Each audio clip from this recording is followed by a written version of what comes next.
Ya, Stipren, berhubung hari ini jadwal roadman nanti, nah kan sekarang jam 5 ya, jam 17.11 nanti jadwal roadman itu saya standby di Trans jam 10-an berangkat, berarti standby sana ya jam 11, jam 11-an.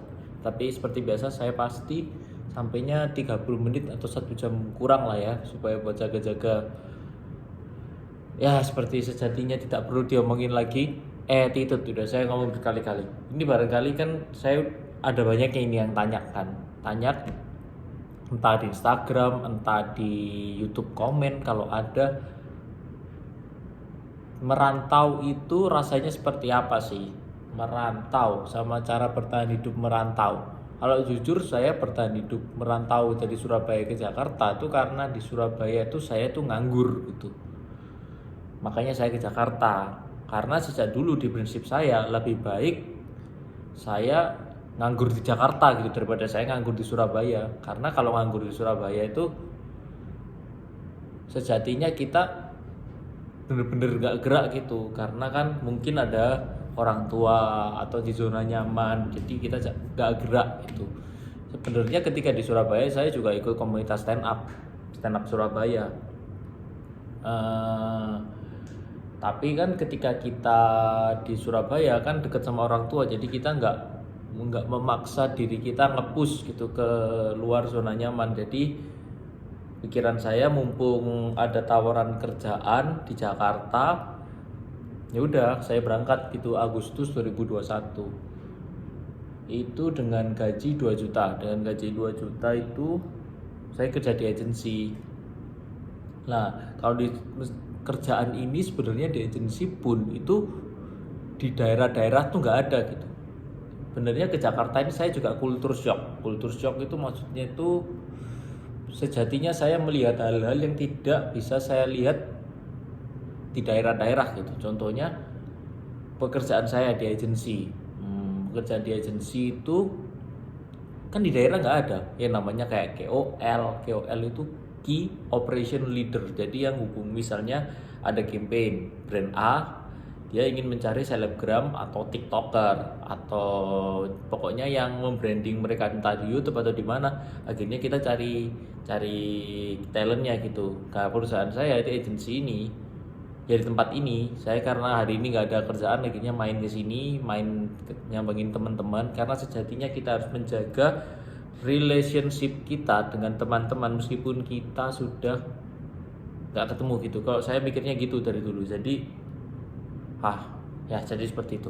Nah, balik lagi ini kerjaannya di ini KOL ya. KOL ini perusahaan saya ini mencari misalnya brand kapal api deh, mencari talent kan nggak mungkin kapal apinya ada mencari talent sendiri yang menjadikan request talent ini, tapi kan nggak mungkin sampai kayak campaign itu misalnya dalam jangka waktu 2 minggu atau 1 bulan dia mencari misal 50 target klien deh kalau klien KOL target KOL. Nah itu yang cari pasti agensi yang cari talentnya yang kontak terus kasih rate-nya. Nah perusahaan saya di situ. Nah kalau di daerah kan nggak ada ya. Contohnya kayak kerjaan di daerah kan KOL ada, tapi kan juga dapatnya dari pusat dari Jakarta gitu. Jadi kayak di Surabaya yang saya kira kota besar tuh ternyata kalau banding Jakarta tuh nggak sebesar itu. Ya jadi kerjaan-kerjaan kayak gitu itu yang bikin shock. Terus kerjaan apa lagi ya? Di sini tuh kerjaan tuh banyak yang nggak ada di daerah gitu, jadi susah dijelasin.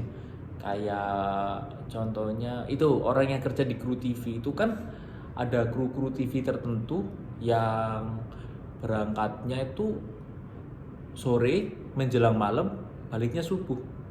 Kalau itu sebenarnya di daerah kan kita mikirnya tuh kerjaan apa sih? Kok kerjaan gini-gini banget? Terus ini kerjaannya bener apa enggak gitu? Ternyata realitanya banyak gitu yang membuat pikiran saya bingung.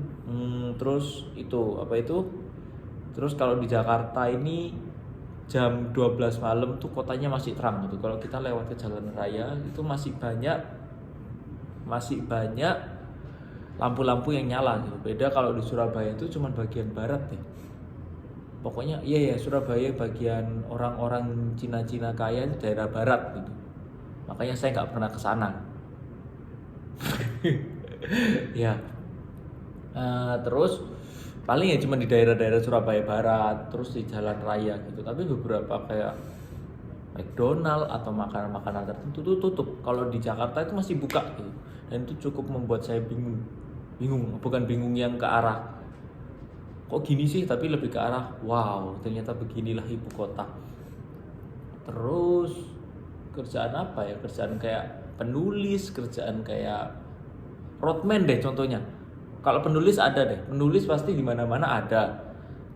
Tapi ketika kita di daerah sama di pusat, kita pasti lebih banyak yang di pusat karena di pusat ini kan pusatnya industri ya, industri entah dalam industri bisnis, entah dalam industri entertain yang utama. Kalau bisnis kayaknya masih sama daerah-daerah sama lah. Tapi kalau entertain pusatnya bener-bener di Jakarta. Kan saya juga kerja di agency nih. Jadi kalau kita read, kita cari KOL nih, atau kita cari selebgram atau cari host mungkin rate-nya tuh beda. Rate-nya tuh beda ketika kita di daerah sama kita di pusat gitu. Contohnya kayak artis daerah sama artis ibu kota.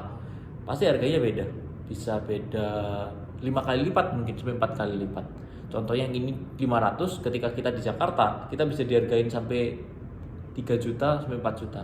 Kalau misalnya di daerah 2 juta, berarti di Jakarta dia bisa 8 juta atau 10 juta atau 6 juta gitu. Pokoknya 3 kali lipat sampai 5 kali lipat. Jauhnya emang sebesar itu. Nah, kerja di agensi ini dapat tawaran, saya bertahan hidup tuh. Sampai akhirnya dapat roadman lepas-lepasan karena berhubung kan sistem kerjanya WFH juga dan orang-orang di sini tuh baik-baik juga gitu. Jadi slow, boles, tahu tujuan saya ngerantau ke sini karena saya pingin mandiri, terus saya pingin sambil hobi saya stand up itu ikut komunitas stand up Indo Jakarta Barat karena kebetulan kan pusat kantornya di stand up Indo, terus anak-anak yang welcome saya dan lain-lain anak Jakarta Barat semua stand up Indo Jakarta Barat tuh baik-baik tuh kesini tulungin Ko Erwin itu foundernya stand up Indo Jakarta Barat, itu yang nulungin saya tuh. Ya saya makanan tiap hari nggak mikir dibeliin, nah itu mungkin salah satu aspek yang saya beruntung. Nah sampai sekarang bertahan hidup. Mungkin kalau yang tanya di sana bilangnya gimana sih cara bertahan hidup, kalau saya jujur lebih ke arah bukan dalam posisi yang bisa ngajarin gitu, tapi lebih ke arah sharing. Kalau saya sharing itu pokoknya di Jakarta yang saya lakuin ini gitu. Kalau ngasih tips nggak tahu, tapi kalau saya cerita nih sekalian cerita ya. Ada yang tanya juga kuliahnya gimana? Kuliah saya online karena kebetulan itu kuliah saya emang mahal, Ubaya, Universitas Surabaya itu mahal. Tapi kan saya masuknya itu kategori 0. Kategori 0 itu saya tes lulus, berarti masuk uang gedungnya 20 juta itu saya free. Bukan berarti pintar, tapi belajarnya ngoyo. Belajar saya tuh sampai berjam-jam gitu. Karena sejatinya otak saya ini tolol. IQ saya tuh cuman ya 100 kayaknya, cuman 100, nggak lebih.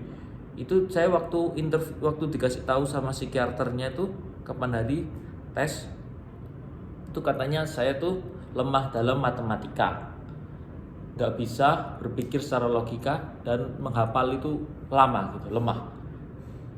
Tapi menurutku aku bisa sampai kategori 0 tuh karena kan hafalan tuh sistemnya yang diulang-ulang. Mungkin orang lain belajar itu 1 jam bisa hafal segini banyak. Kalau saya hafal segini banyak bisa 3-4 jam gitu. Tapi sejatinya kita tidak boleh mengeluh gitu. Tetap saya hafalkan segini terus gitu. Ya sampai akhirnya buktinya bisa kategori 0. Terus masuk uang gedung Ubaya tuh per semesternya 16 juta. Per semesternya 16 juta, berarti 6 bulan tuh 16 juta. Tapi sejatinya saya hanya membayar itu sekitar berapa ya? 30%, 35% dari 16 juta karena beasiswa juga. Ya, itu makanya saya bisa kuliah di sana. Dan jujur kalau sama anak-anak kampus kan banyak tuh orang-orang Chinese Tionghoa yang kuliah di sana, dan saya itu cukup nggak bisa bergaul sama mereka karena aku merasakan gaya hidupnya itu terlalu berbeda.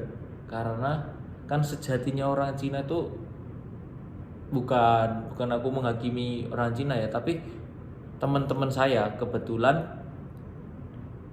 banyak yang itu yang bukan menghakimi ya, bukan tapi itu yang suka minum, terus yang suka pakai baju branded yang hypebeast. Mana ada orang Cina yang pakai baju gini, nggak boys right, itu di kampus kok pakai gini diketawain ya. Tapi sejatinya saya bodoh amat.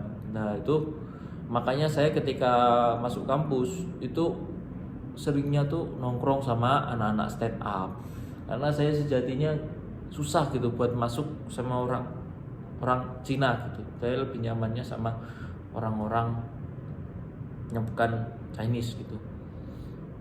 Mungkin ada 1-2, tapi ketika saya di kampus ya, saya di kampus itu lebih banyak bergaul sama orang di luar kampus, karena sejatinya buat menyambung hidup kampus juga, saya itu jadi guru les membantu ibu saya ngajarin tuh anak SMP fisika matematika seperti itu. Terus SD itu saya ngajarin baca tulis berhitung perkalian ya, seperti itu, membantu orang tua, mungkin sekalian buat buat ceperan saya juga uang jajan atau buat bantu bayar uang kuliah seperti itu. Terus ikut stand up ya seperti itu. Makanya karena saya merasa kurang produktif karena COVID, karena ada tawaran juga magang di Jakarta ya, gitulah akhirnya saya kesini.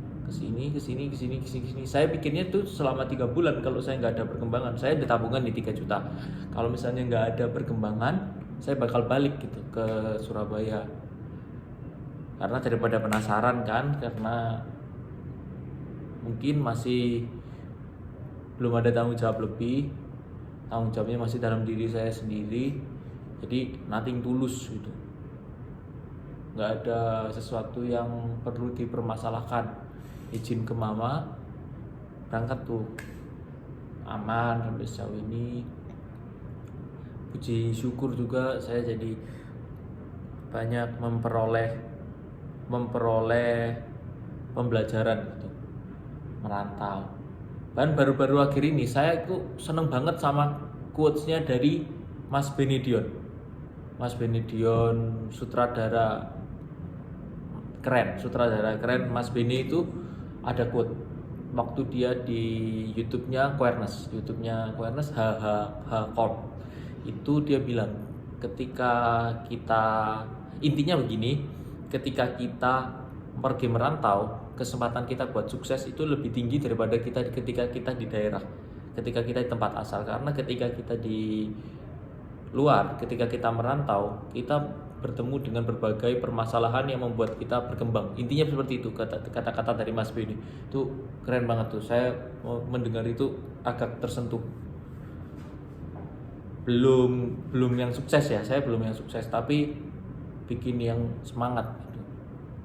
Karena sejatinya saya merantau ini bukan pingin sukses, tapi pingin hidup itu nggak monoton gitu, nggak mengandalkan ibu, nggak mengandalkan kakak.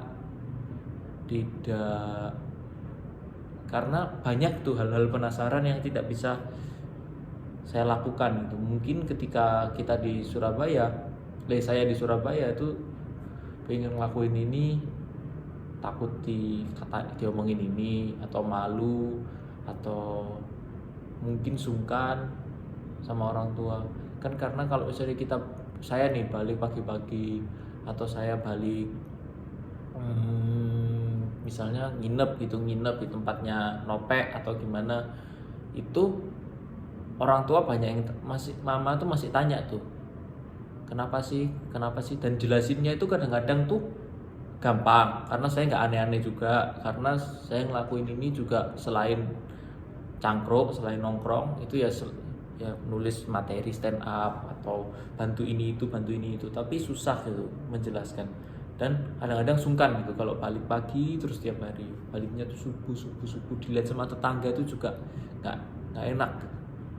Padahal kan nggak ngakuin aneh-aneh ya kita ya, tapi tetap gak enak gitu bawaannya dilihat sama tetangga atau apa, kan jadi bahan omongan juga ya. Jadi mending saya merantau gitu,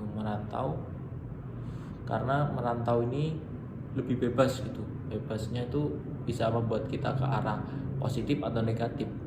Tapi kalau sejauh ini kan emang saya nggak aneh-aneh ya, minum juga nggak, terus mabuk-mabukan nggak pernah. Karena sejatinya saya kalau minum alkohol sedikit itu langsung geliang lur, jadi nggak minum.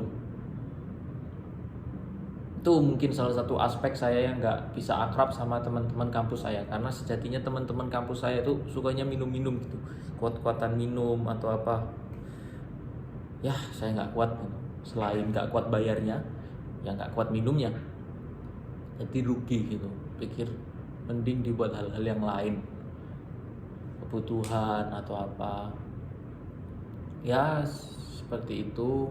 Terus merantau sejauh ini, terus jadi roadman lepas-lepasan, bantu-bantu, itu ngefek banget itu ke hidup saya. Karena jujur saya bisa ke tahap ini bekerja sama Ko Erwin, bekerja sama Bang Ajis, 4 tuh roadman lepasannya Ko Erwin, Bang Ajis 2000, Presiden Senapindo yang sangat saya hormati, yang membantu saya juga nih Ko Erwin, Bang Ajis membantu saya banget nih di Jakarta. Terus Bang Jegel yang saya sekarang kerja, terus masih banyak sih sebenarnya roadman lepas yang saya pernah. Cing Abdel, Bang Rigen juga pernah ketika saya backup roadman tema. Roadmannya karena si Arif, roadmannya Bang Rigen nggak bisa waktu itu berhalangan hadir. Terus sebenarnya banyak masih saya ngelo gitu. Jadi itu mengubah gitu ke hidup saya, karena sejatinya saya nggak nyangka gitu saya bisa ke tahap ini, meskipun saya belum sukses dan saya belum layak bilang saya sukses, tapi saya merasa hidup saya berubah karena sejatinya saya ini komik daerah yang belum punya nama gitu,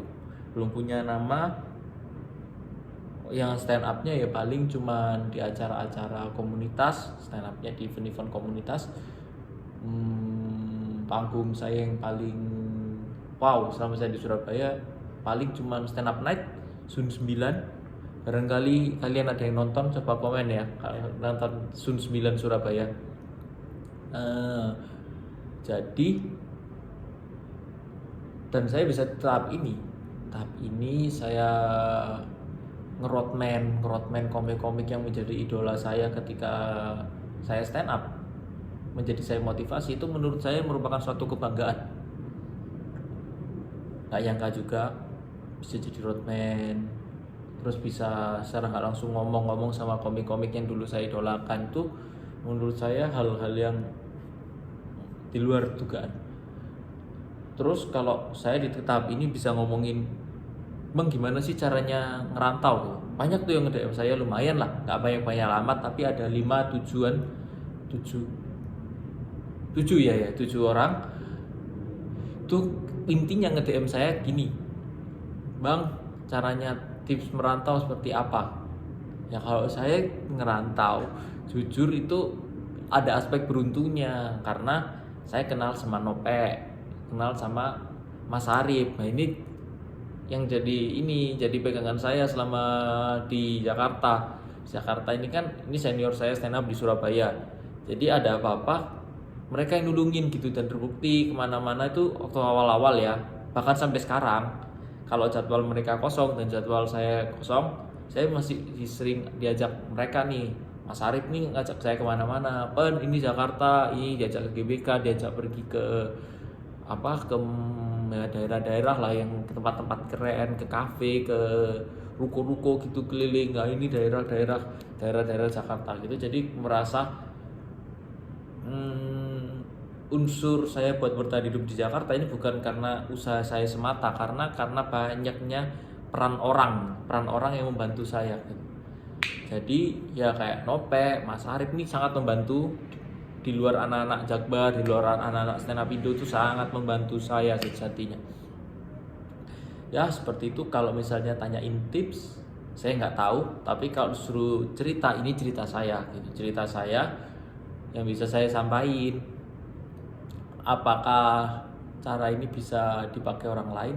Saya nggak tahu, karena sejatinya saya masih menganggap saya ini beruntung, masih dianggap saya disayangin sama orang-orang sekitar. Saya beruntung lah intinya. Kalau diomong unsur saya sukses pribadi, enggak dong, sukses belum. Tapi kalau diomongin usaha saya juga semata nih, enggak juga, karena ya itu ditolongin banyak aspek-aspek random gitu. Tiba-tiba jadi roadman dong, temenin dong, jadi ini dong, jadi ini dong, jadi ini dong, dan itu dapat duit, dapat makan, dapat hiburan juga, dapat banyak ilmu lah intinya, ketemu sama banyak orang. Ya begitulah. Kalau tanyain tips saya nggak bisa, tapi kalau tanyain cerita, ini ceritanya. Terima kasih sudah mendengarkan. Kalau sampai akhir mendengarkan, terima kasih Steve Ren.